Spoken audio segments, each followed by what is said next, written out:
Yon guys, so good afternoon. This will be our second review ng ating Stargazer na nakuha natin last June, August, September, October. So wala pa, September pa lang. June, July, August, September. So 3 months na sa atin siya. Siyempre ang counting mo, June, 1 month ang July, August, then September. Yan. So 3 months na siya no September 22 kahapon. Okay? Ano ba yung aking experience dito? Simulan natin sa sa kasa. Yung kasa, 2 buwan may get bago niya naibigay yung ating Xerox pa lang ito ng ating ORCR. Then plano sana siyang i-apply sa Grab sa TNVS. So nasa proseso na siya. Anyway, pag ito naman ay na-apply natin, siyempre, basta kumita lang ng kaunti, tapos ibalik sa atin yung konting pampuhunan for the monthly, okay na ako doon. Basta weekend sa atin siya. Okay, ang pangalan niya si Mr. Gray. Sa mga nakapanood ng vlog ko ng mga nakaraang buwan, yung kinuha namin to, yung mga features. So, kumusta ba performance niya? For the past 3 months, ako gumagamit ito, ako nag-drive. We went to as far as Patar, Pangasinan, no? Ilocos region na yun eh. Then we went to Zambales. We went back and forth sa Pangasinan sa may Labrador. Shout out kay Mr. House Husband, kay Sir George Santos and family, kay Ma'am Rose sa kanyang misis. We also went to South. Napunta na kami ng Marilake, no? As far as Regina Rica Shrine. So yan yung mga napuntahan namin. Of course, Manawag, no? Doon namin si Mr. Grippy na bless yung car. Mall of Asia, nung una namin kuha to, doon kami dumiretso. So dyan, around the metro, yung kanyang traffic and everything. So yung kanyang fuel consumption, kasi pag kami lumalabas, dahil kaming puno. Talagang pang family car ito, no? Nasa 5, minimum ng 5, then 6 na tao. Nag-average yung aking fuel consumption around 10 to 12 kilometers per liter. Okay na yun, kasi compute ka ng compute, kumbaga sarili mo lang ang hindi mo may enjoy yung biyahe. So just have fun, and ganoon talaga pag kotse, medyo may presyo pag nagpapagasolina. Yung luma ko nga, yung aking Honda Fit, si Deadpool, pag talagang medyo sports mode ako, minsan umabot na ng 8 kilometers per liter, no? So ito, sports mode all the way. Minsan pag sa traffic siya, ako, eco mode. Smart, no? Pero kapag talagang puro province, sport mode yan all the way. Ano pa? So yung kanyang features talagang napakaganda, no? Sabi ko nga sa inyo, ang aking si Mrs. Binablog ko lang. Ay ka. Gaya, yan no. Maya alis kami. Tara na. Lugawan. Tayong dalawa lang. Tayong dalawa muna. Hindi pa naman sila nakapin. Sige, bis mo na kamo sila. So yun nga, ngayon nag-letter si Pangulong Bongbong Marcos, magang umuwi ang mga government employee na ng family day. So mamaya mag-dinner kami ng family. Yung fuel consumption, okay na ako doon. Then yung kanyang feature, di ba pinagpilian ko dito, expander, Livina ng Nissan, tapos Toyota, no, yung Avanza tsaka yung Veloz. Sa mga YouTube, mga vlogger, siyempre kailangan mo manood-nood. Laging sa mga features siya ang panalo. Okay? Although I have an Innova yung service ko, hindi, pag Toyota, it's Toyota. Pag Honda, it's Honda. Nagka-Honda na rin ako, no? Yung ating Honda Fit. Pero, siyempre, to try new, and maganda ang review sa kanya. At sa mga pages ng Hyundai, papanood ko lagi na magandang feedback ng mga owners, no? Ang problema lang, busina. Sa akin, okay pa naman. Hindi pa naman siya namamatay o nawawala. Ayos pa naman. Then, siyempre, yung kanyang sound,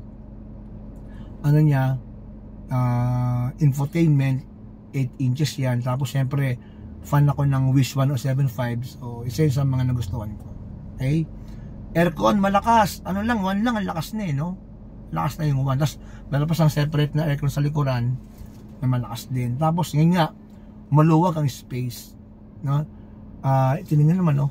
Ang laki pa nung 5'7" ako. Pag naka ako, rubber shoes, mga 5'8" na ako. Ang laki, ang lawak niya. Even yung leg room, ang lawak, no? Pumunta kami ng Labrador, Pangasinan, kasama yung mga tropa. Hanggang sa likuran, sila paling Remy, saka sila Ma'am Jade, saka si Elibo, sa likuran sila. So, sabi yung takbo namin, no? Talagang sarap niyang dalhin, no? Isa ito sa mga nadrive ko na kotse na ang gaan dalhin. Basta, siya, pag nasa loob ka niya, alam mong premium, no? Siyempre yung mukhang alien, isa sa nagustuhan ko pa yun, yung ilaw niya, no? Kakaiba, yung kanyang stoplight sa likod, hindi tinipid, talagang buong letter H yun. Yung iba kasi, ganun lang, no? Ganun lang, ito hindi. Kitang-kita kami, pa naka-convoy kami, kila Papa Dan, gamit yung kanyang adventure, nasa unahan kami, kitang-kita niya yung ilaw ng aming kotse, kaya minsan medyo lumalayo na kami, pag nakita yung mahabang ilaw, kami agad yun, no? Ang ganda niya. Ang nakuha kong kulay, kaya nga si Mr. Gray, no? Para siyang gray, black, na parang siya yung makintab, talagang pang-executive tingnan, no? Smooth yung drive niya, may drive mode siya, meron siya yung cruise control, although hindi siya adaptive cruise control. Tuwan-tuwa na ako doon, no?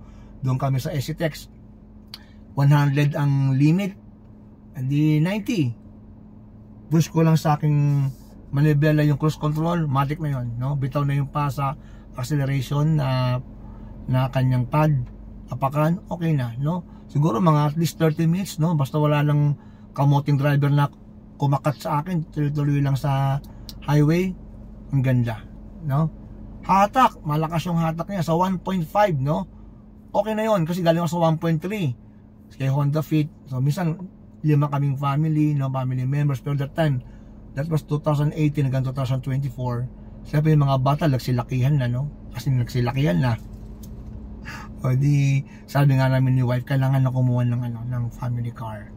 Ito yun, no? Yung mga review nga, sa daw kasi Korea, kahit gantong SUV, no?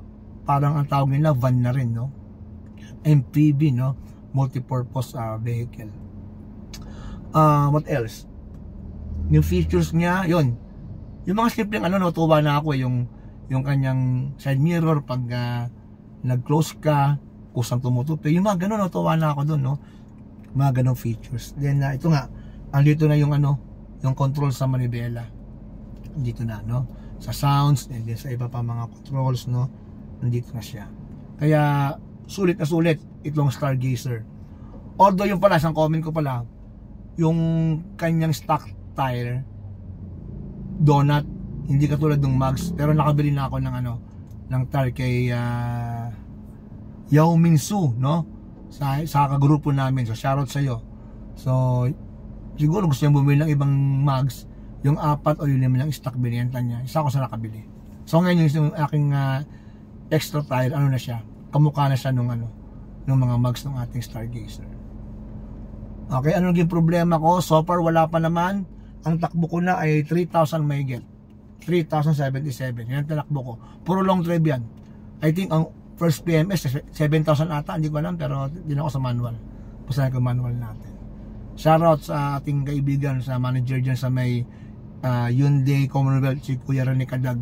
Nalaman ko lang kasi that time nakakuha na ako nito sa Cainta, medyo malayo. Nissan and Hyundai, parang sister company, don't know. Pero si Kuya Rene kasi, ang kanyang father, patagal ng panahon, Nissan Nissan manager. Hanggang ngayon si Kuya Rene, sa Hyundai din pala siya. Kaya, see you on my first PMS, Kuya Rene. So, yun. Upuan, leather na, no?